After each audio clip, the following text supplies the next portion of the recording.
Hello, चलिए आज के इस वीडियो में डिस्कस करते हैं ये बेहतरीन सम, इट्स अ ब्यूटीफुल सम और टॉपिक है मेंसुरेशन। तो चलिए इस सम को पहले पढ़ लेते हैं। क्या दिया है? Coins were made by melting a solid cuboidal block of metal with dimension 16 into 11 into 10 in centimeter. How many coins of thickness 2 millimeter and diameter 2 centimeter can be made?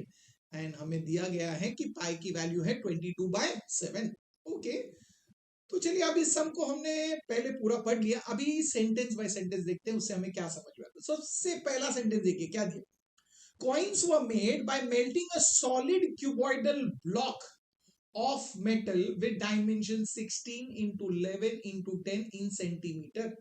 मतलब हमें दिया गया है कि there is a cuboidal block. एक cuboidal block है, मतलब एक ब्लॉक है, मेटल ब्लॉक है जो क्यूबॉइडल शेप में है। तो ये है। अब ये मैंने रेफरेंस के लिए गोल्ड ब्लॉक लिया है, इन्होंने नहीं बोला है कि गोल्ड ब्लॉक है। ओके, ये मेटल है। सो एक मेटालिक क्यूबॉइडल ब्लॉक है। इसके जो डायमेंशन ये होती है, क्या दिया है, 16 into 11 into 10। अगर ऐसा दिया होता है मतलब it is in the form of length into breadth into height.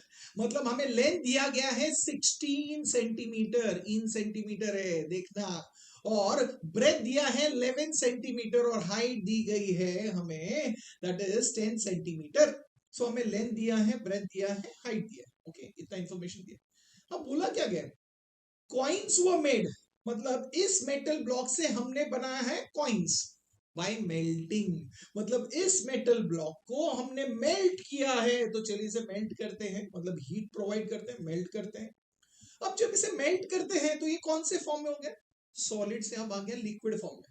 और मैं अभी पूछूं आपको कि अब मेरे पास कितना मेटल है, इसको मेल्ट करके कितना मेटल मिला, तो आप कैसे फाइंड करोगे? क्या फाइंड करोगे? एरिया फाइंड करोगे, वॉल्यूम फाइंड करोगे ना, लिक्विड फॉर्म में। तो याद रखिए, हिंट है, कोई भी सम में अगर मेल्टिंग देते हैं मतलब समझ जाना कि वहां पे हम वॉल्यूम की बात कर रहे हैं, बिकॉज लिक्विड फॉर्म में आप फाइंड क्या करोगे, वॉल्यूम।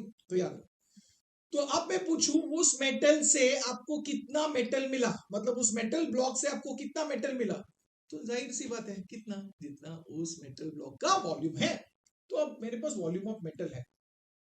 अब इस मेटल जो लिक्विड फॉर्म में मेटल है उससे हम बना रहे हैं कॉइन्स, और बोले ढेर सारे कॉइन्स बने। कितने कॉइन्स बने वही हमें फाइंड करना है। ढेर सारे कॉइन्स बने। तो अब हम समझ गए अब सब में हुआ क्या है। हमारे पास एक मेटल ब्लॉक है, क्यूबॉइडल मेटल ब्लॉक, जिसके डायमेंशंस हमें दिए गए थे 16 into 11 into 10 राइट इन सेंटीमीटर। उससे हमने बनाए ढेर सारे कॉइन्स राइट। अब पूछा क्या गया है, how many coins of thickness 2 millimetre and diameter 2 centimetre can be made. मतलब उस जो कॉइन्स दिए गए उनका डायमेंशन दिया गया, उसका डायमीटर दिया गया और थिकनेस दिया गया। अब पहले कॉन्सेप्ट समझ लेते हैं, बाद में हम डायमेंशंस पे आएंगे, बाद में सॉल्विंग पे आएंगे। पहले कॉन्सेप्ट समझ लेते हैं। अब हमारे पास ये मेटल ब्लॉक था, इससे हमने ढेर सारे कॉइन्स बने। कितने कॉइन्स नहीं पता, 10 है, 100 है, 50 है, नहीं पता, हमें वही फाइंड करना है। तो मेटल ब्लॉक से हमें मिला कॉइन्स। अब मैंने पूछा, अब जब मेटल ब्लॉक को हमने मेल्ट किया हमें कितना मेटल मिला, तो आपने बोला जितना इस क्यूबॉइडल ब्लॉक का वॉल्यूम है। दैट मींस उस मेटल से जितना भी मेटल है वो पूरा का पूरा मेटल अब कहां पे आ गया, कॉइन्स में। मतलब जितने भी कॉइन्स है उसमें जो मेटल है और जो क्यूबॉइडल ब्लॉक में मेटल है it is one and the same, because पूरा का पूरा मेटल वहां चला गया। मतलब क्या समझ रहे हो? यस, आप सही सोच रहे हो कि that volume of all the coins, coins जितने भी हैं उन सब का वॉल्यूम, उन सारे कॉइन्स का वॉल्यूम और इस क्यूबॉइडल ब्लॉक का volume will be one and the same. और यही हमें समझना था, यही कॉन्सेप्ट था। अब इससे हम नंबर ऑफ कॉइन्स कैसे निकालें? अब देखिए यहाँ पे जब हम volume of all the coins की बात करते हैं, हमें ये नहीं पता कि कितने कॉइन्स है। तो मुझे पता है जितने भी कॉइन्स है उन सारे कॉइन्स का वॉल्यूम कैसे मिलेगा। और याद रखना सब कॉइन्स एक ही शेप के हैं उनका साइज शेप सब सेम है, डजंट चेंज। ओके, तो जितने भी कॉइन्स हैं उसमें कितना मेटल है वो कैसे फाइंड करोगे? वॉल्यूम ऑफ वन कॉइन, एक कॉइन में जितना मेटल है मतलब volume of one coin multiplied by number of coins, जितने भी कॉइन्स है। अगर 50 है तो मल्टीप्लाइड बाय 50। तो ये हमें देगा volume of all the coins. है ना, ये इंपॉर्टेंट था। दैट मीन्स हम क्या बोल रहे हैं, नंबर ऑफ कॉइन्स जितने भी हैं multiplied by volume of each coin. हर एक कॉइन का वॉल्यूम अगर हम मल्टीप्लाई करें उसके साथ तो हमें मिलेगा volume of all the coins, और ये और volume of cuboid is one the same. Very good.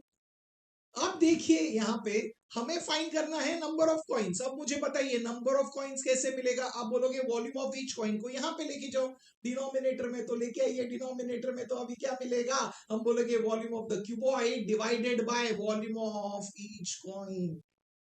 That means हमें ये समझ गया जो हमें फाइंड करना है, जो बहुत इंपॉर्टेंट था, दैट नंबर ऑफ कॉइन्स जो है वो कैसे मिल रहा है। हम नंबर ऑफ कॉइन्स कैसे फाइंड करेंगे, इट्स वेरी सिंपल, जो हमने अभी डिस्कस किया, volume of the cuboid upon volume of each coin. और एक चीज समझिए, जब भी ऐसा कोई सम होता है जहां पे एक बड़ा ऑब्जेक्ट है उसे मेल्ट करके हमने अगर छोटे छोटे छोटे ऑब्जेक्ट्स बनाए हैं, या उसे कट करके हमने छोटे छोटे ऑब्जेक्ट्स बनाए हैं, तो याद रखना ऐसे जब भी सम्स होंगे तो उसमें हमें जब भी नंबर ऑफ स्मॉलर ऑब्जेक्ट तो यहाँ पे कॉइन है ना, तो नंबर ऑफ स्मॉलर ऑब्जेक्ट अगर हमें फाइंड करना है तो हमेशा वो मिलेगा डिविजन से, या भी हमने समझा ना, डिवाइड करना पड़ेगा। अब डिवाइड क्या करोगे, आपको ये सम में समझना है कि वो सम में वो एरिया से डील कर रहा है वो सम, या वॉल्यूम से। अब देखा यहाँ पे मेल्टिंग है मतलब वॉल्यूम है, दैट मींस वॉल्यूम होगा न्यूमरेटर में, डिनोमिनेटर में भी होगा वॉल्यूम। ओके, अब न्यूमरेटर में होगा बड़ा ऑब्जेक्ट का वॉल्यूम यानी क्यूबॉइड जिसे हमने कट किया, जिसे हमने मेल्ट किया, और डिनोमिनेटर में होगा छोटा ऑब्जेक्ट, दैट इज जिसका हम नंबर फाइंड कर रहे हैं, that is volume of each coin.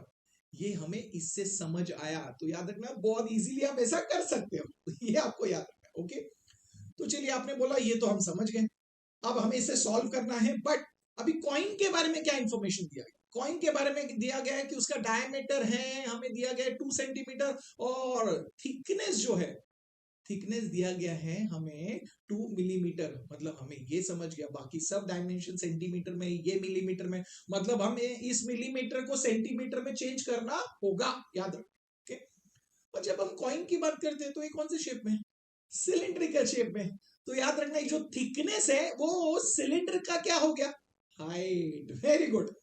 तो चलिए अभी हम ये समझ गए, हमें volume of the cuboid find करना है, volume of the coin find करना है, और उसे डिवाइड करना है। Very good. तो पहले डायमेंशंस लिखते हैं। पहले क्यूबॉइड के लिए दिया है, मतलब जो क्यूबॉइडल ब्लॉक है, तो लिखते हैं फॉर द क्यूबॉइडल ब्लॉक हमें क्या दिया गया है, उसका लेंथ दिया है, ब्रेथ दिया है, हाइट दिया है, तो लिखेंगे लेंथ, उसको डिनोट करेंगे इनटू ब्रैकेट स्मॉल एल, वो कितना दिया है 16 सेंटीमीटर। देन दिया गया है ब्रेथ, उसे डिनोट करेंगे स्मॉल बी से, वो दिया गया है 11 सेंटीमीटर। और हमें हाइट दी गई है डिनोटेड बाय स्मॉल एच, वो दिया गया है 10 सेंटीमीटर।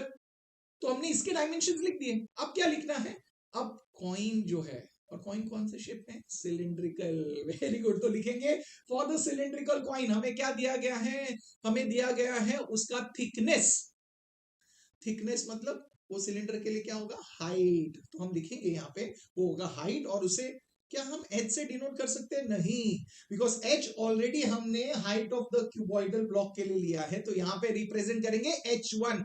ये इंपॉर्टेंट है, याद रखना है। और h1 कितना दिया गया है, हमें दिया गया है 2 मिलीमीटर।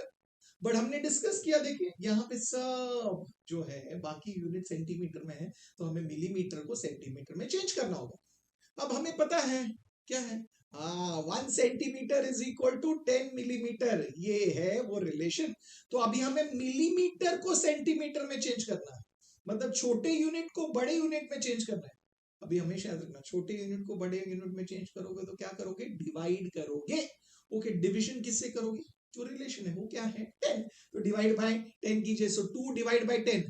ओके, अभी 2 डिवाइड बाय 10, 2 1 2 5 मत लिखिए, 10 अगर डिनोमिनेटर में तो अच्छा है, हमें कैलकुलेशन में काम आएगा रखिए उसे ऐसे ही। और ये हो गया, हमने लिखा 2/10 सेंटीमीटर। ओके, अब और क्या दिया गया है, हमें दिया गया है डायमीटर। डायमीटर कितना दिया है 2 सेंटीमीटर। अब हमें पता अगर डायमीटर दिया तो हम क्या फाइंड करते हैं, रेडियस।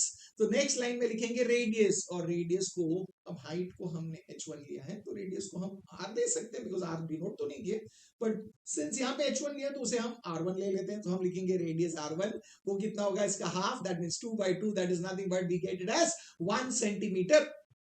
तो हमने डायमेंशन सब लिख दिए, इसका इंफॉर्मेशन लिख दिया है, अब सिलिंड्रिकल कॉइन का भी इंफॉर्मेशन लिख दिया है। अब हम फाइंड करेंगे नंबर ऑफ कॉइन्स। तो लिखिए number of coins is equal to volume of the cuboid upon volume of each cone. Okay, अब वॉल्यूम ऑफ द क्यूबॉइड जब हम बात करते हैं, फॉर्मूला क्या है? L into B into H, जो हमने लिया है small l into small b into small h, वो लिखिए न्यूमरेटर में हमने लिख दिया। ओके, डिनोमिनेटर में volume of each coin. Coin क्या है? सिलेंडर है। सिलेंडर का फॉर्मूला क्या होता है वॉल्यूम का? पाई आर स्क्वायर एच, बट यहाँ पे हमने आर लिया है R1 और एच लिया है H1, तो हम फॉर्मूला में क्या लिखेंगे? पाई R1 स्क्वायर H1। ये ध्यान देना, यहाँ पे डिफिकल्टी होती है, यहाँ पे हम गड़बड़ करते हैं, रॉन्ग कर देते हैं। ओके, अब हमें फ्रैक्शन दिया गया है। अब इस फ्रैक्शन में हम वैल्यू सब्स्टिट्यूशन करेंगे, बट याद रखिए पाई है, पाई की वैल्यू है 22/7, मतलब फ्रैक्शन में फिर से फ्रैक्शन आ रहा है। और मैंने हमेशा कहा है, पहले वीडियोस जो मैंने किए उसमें भी कहा है, अगर पहले की वीडियोस नहीं देखे तो देख लेना, उसका लिंक मैंने डिस्क्रिप्शन में दिया हुआ है। ओके, यहाँ पे अब फ्रैक्शन में जब फ्रैक्शन आता है तो हम क्या करते हैं? हमेशा हॉरिजॉन्टल फॉर्म में लिखते हैं। सो न्यूमरेटर जो है तो L into B into H, उससे पहले लिख लीजिए। तो L का वैल्यू क्या है? 16, तो लिखिए 16 इंटू बी की वैल्यू क्या है? 11 इंटू एच की वैल्यू क्या है? 10। अब अपॉन नहीं लिखेंगे, हम लिखेंगे डिविजन साइन इसके बगल में, तो लिखिए, और उसके बाद डिनोमिनेटर को लिखेंगे ब्रैकेट में। डिनोमिनेटर में क्या है? पाई। पाई की वैल्यू क्या है? 22/7 दी गई है, इंटू R1 स्क्वायर है। R1 की वैल्यू सब्स्टिट्यूट करनी है, R1 की वैल्यू है 1, तो हम लिखेंगे 1 इंटू H1। ओके, H1 की वैल्यू क्या है? 2/10, तो लिख लीजिए, यहाँ पे लिख लिए। ओके, ये बहुत इजी हो जाता है, याद रखना। फ्रैक्शन में अगर फ्रैक्शन आए तो हमेशा मैंने जैसे कहा है न्यूमरेटर, उसके बगल में डिवीजन साइन, उसके बगल में आप लिखोगे डिनोमिनेटर। हॉरिजॉन्टल फॉर्म में लिख दिया। ओके, चलिए आगे सॉल्व करते हैं। तो अब ये जो है वैसे ही रहेगा, 16 इंटू 11 इंटू 10। अब इसके बाद लिखेंगे डिवीजन साइन। ओके, यहाँ पे कुछ सिंप्लीफाई हो रहा है क्या? आप बोलोगे हाँ, 1 इंटू 1 तो 1 ही है, दैट मीन्स अंदर क्या आएगा? 22/7 इंटू 2/10।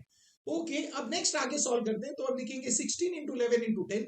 अब जो डिवीजन है उसे हम लिखेंगे मल्टीप्लीकेशन में। तो मल्टीप्लीकेशन में लिखेंगे तो क्या होगा? जो अंदर ब्रैकेट में है उसका रेसिप्रोकल हो जाएगा, दैट मींस 7 इंटू 10 न्यूमरेटर में आएगा और डिनोमिनेटर में आएगा 22 इंटू। चलिए अभी कैंसिलेशन करते हैं, कुछ कैंसिलेशन पॉसिबल है। आप बोलोगे हाँ, 11 1 जा, 11 2 जा। ओके, फिर बोलोगे 2 1 जा, 2 8 जा। फिर बोलोगे, फिर से कैंसिलेशन होता है, 2 1 जा, 2 4 जा। वेरी गुड, तो क्या बचा है? 4 इंटू 10 इंटू 10 इंटू 7, सो 4 7 जा कितना है? 28। 28 इंटू क्या है? 100। 28 इंटू 100 कितना है? 2800, मतलब मिल गया ना। तो यहाँ पे पूछा था कितने कॉइन्स बना सकते हैं, तो आपने कहा बहुत सिंपल है, हमें पता चल गया कितने कॉइन्स बना सकते। 2800 कॉइन्स कैन बी मेड। अब मुझे बताइए, इंटरेस्टिंग था कि नहीं? सम नंबर ऑफ कॉइन्स कैसे हमने फाइंड किया, ये जो कॉन्सेप्ट मैंने डिस्कस किया स्टार्ट में वो ज्यादा इंपॉर्टेंट है। सॉल्विंग तो आप सीख ही गए हो, वो कुछ दिक्कत नहीं है, आप इजीली कर सकते, बट इसे लिख के प्रैक्टिस कीजिए। अब आपका कॉन्फिडेंस बढ़ेगा, आपको ये इजी लग रहा है, आपको ये कॉन्सेप्ट समझे, आपके जो फ्रेंड्स हैं उनको भी तो ये समझना चाहिए, सो दैट उनको एग्जाम्स में मदद हो। तो आप उनके साथ शेयर कीजिए, और आपको तो पसंद आया तो वीडियो को लाइक कीजिए। चैनल को तो आपने सब्सक्राइब किया ही होगा, और अगर नहीं किया तो अब कर लीजिए। और मैं मिलूंगा आपको नेक्स्ट वीडियो में और एक इंटरेस्टिंग सम के साथ। Till then, keep learning, keep smiling, and keep sharing.